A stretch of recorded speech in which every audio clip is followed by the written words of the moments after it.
Good morning, everyone. My name is Gary Shaw. I'm from a company called Dynasis, who specialise in supply chain planning software.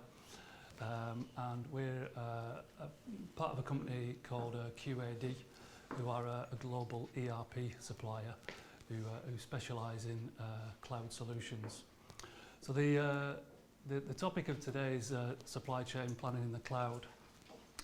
And we chose this as a topic because cloud is one of those buzzwords that sort of come around in the last few years, and there's always a danger with these buzzwords that when you hear them you feel as though you should be doing something about it. So really the purpose of what I wanted to do today was just to pass on a bit of my knowledge and understanding about what's going on in this area, so you can then make a bit more of an informed decision about whether it's actually something that's relevant to your organisation. So in terms of the agenda for today, oops, I've lost the words. Okay, so there were some words on there, but so I'm just going to start off with a quick definition, a few words about that you'll hear when you're talking about cloud.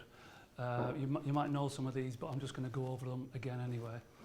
Then I'll move on to talking about the emergence of cloud. So where's it come from? Why has it become popular, especially in the last few years?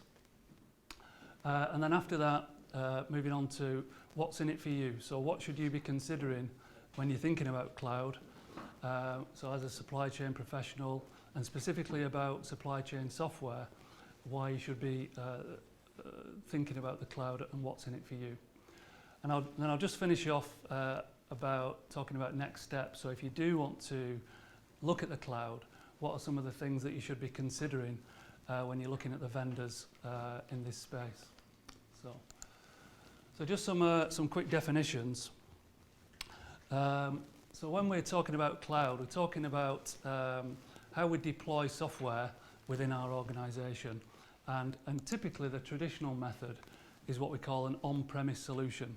So that's where you go and buy the server, the hardware, and you install the software on that server and you deploy it to the users in your organisation. And all that's done within the four walls of your organisation. So you buy the server, your internal IT, you install the software, you manage the server, you manage the software. So whenever there's an issue, you end up with users talking to possibly a help desk, and that help desk is talking to somebody else, whether it's hardware or software. So you're keeping it all in-house, but there is a lot of effort from your IT required there. And the model that came about after on-premise solutions was what we call hosting. So this is where you don't buy the server yourself, you actually rent it from an external company. But you have to then install the software on that rented server. And you'd probably still end up with this internal IT help desk, but then they have to talk to this external company whenever there's an issue with the software. And I liken this to if you have your phone line from BT and your broadband from Sky or whoever, and then when you have a problem, trying to find the root cause of that problem and who you need to talk to, you can imagine the confusion and the problems you have there. And the third option we've got now is what we call cloud. So cloud is different in that the cloud vendor, so the supplier of the software, manages both the hardware and the software. So they manage the whole thing.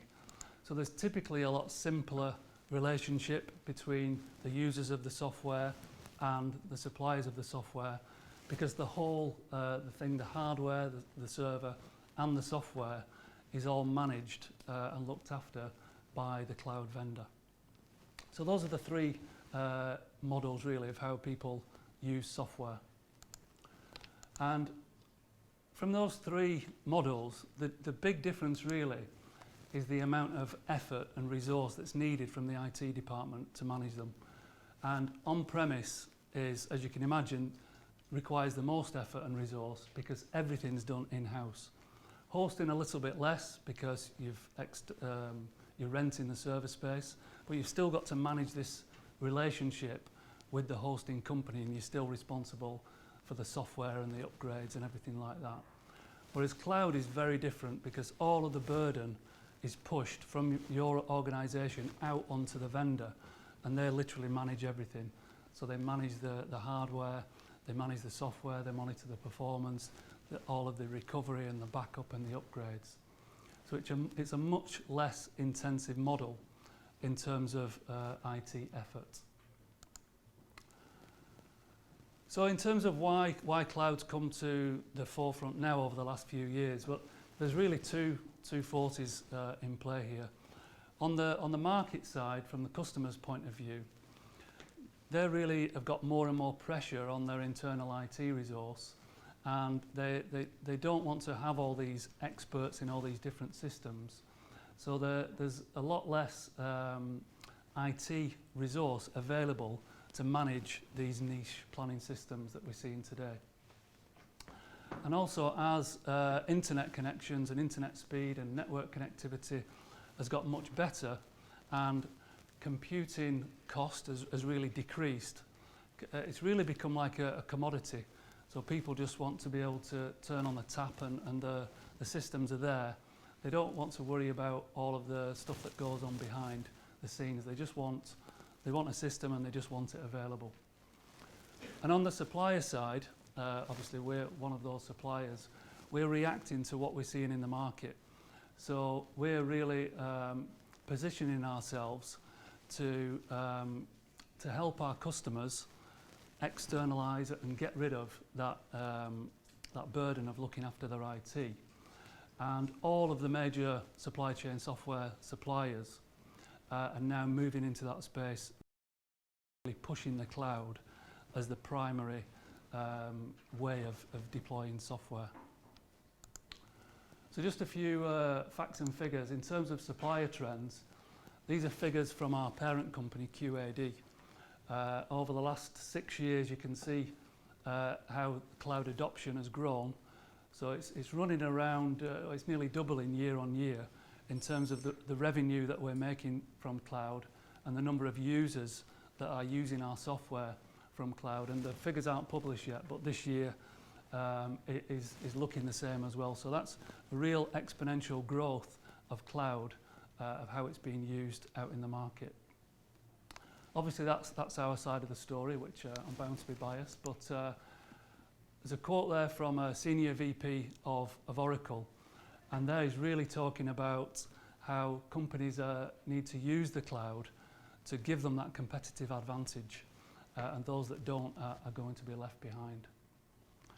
And finally, you've all know these guys, SAP. So their new platform for ERP, SAP HANA, is being pushed primarily as a cloud solution.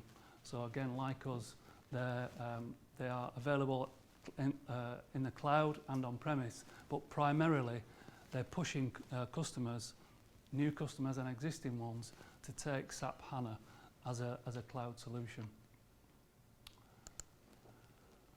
So if we look on the market side and how things have evolved, in terms of enterprise applications that companies are using, we've seen all of these types of applications move towards the cloud over the last 10 years. So whether that's Microsoft Office going to 365 or CRM systems like Salesforce, which are only available now in the cloud.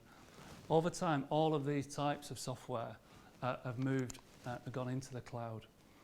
And my experience is that supply chain software and advanced planning systems have been quite late coming to this party, if you like, but they're definitely there now, and companies like us, like Dynasis, are again pushing cloud as the primary method of deploying software, because ultimately that's the way the market's going, so that's where we need to be.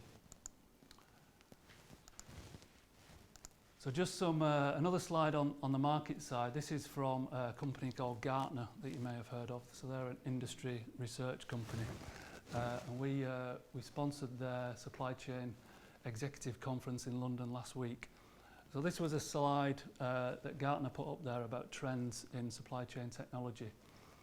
And if you look at the pie chart on the left, you'll see there's now 51% of companies are saying that they are either using cloud or plan to use cloud,